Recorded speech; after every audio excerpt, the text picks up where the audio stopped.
ஆயுர்வேதம் ஒரு பொக்கிஷம், நம் ஆயுள் நீட்டக்கும் அற்புதம். டாக்டர் ஸ்ரீவர்மாஸ்.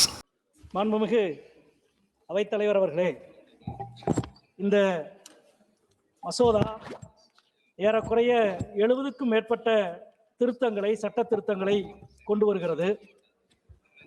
அவைகளெல்லாம் சட்டங்கள் காலத்துக்கு ஏற்றபடி மாற்றப்பட வேண்டும், திருத்தப்பட வேண்டும் என்பதிலே மாற்று கருத்தில்லை.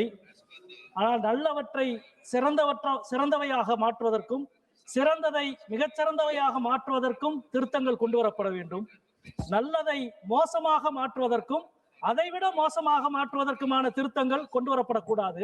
இங்கே நீதித்துறை சார்ந்து நம்முடைய மரியாதைக்குரிய கல்யாண் பானர்ஜி அவர்கள் குறிப்பிட்டார்.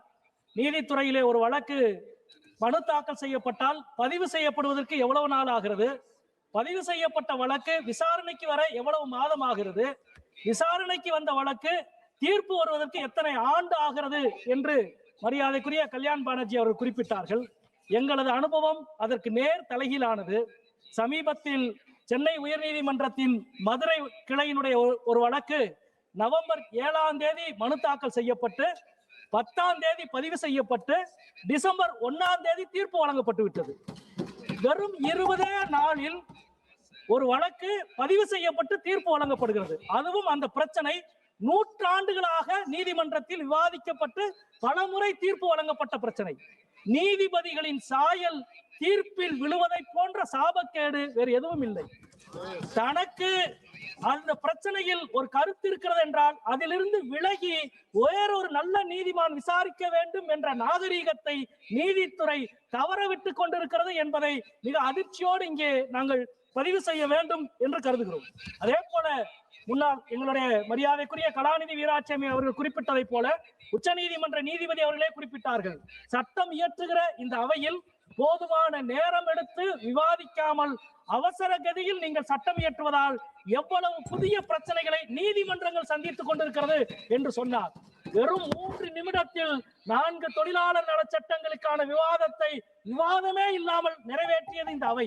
140 கோடி மக்களில் பலாயிரம் கோடி தொழிலாளர்களுடைய வாழ்க்கையை தீர்மானிக்கிற மசோதாவை கூட எந்த விவாதமும் இல்லாமல் இங்கே நிறைவேற்றினோம். முன்பெல்லாம் தீர்ப்பு என்பது வழக்குகளில் இருந்து உருவாக்கப்படுவது என்ற எண்ணம் இருந்தது.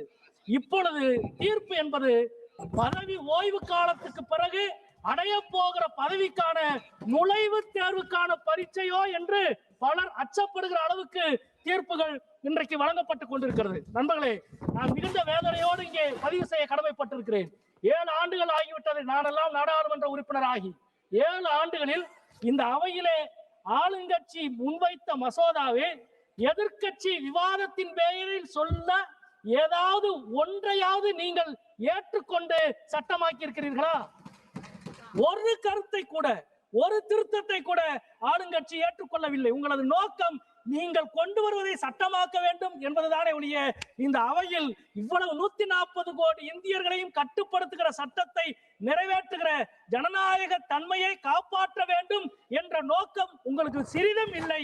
எனவே உங்களது இந்த சட்ட திருத்தத்தை முற்றிலுமாக நான் எதிர்க்கிறேன் என்பதை சொல்லி முடிக்கிறேன். வணக்கம்.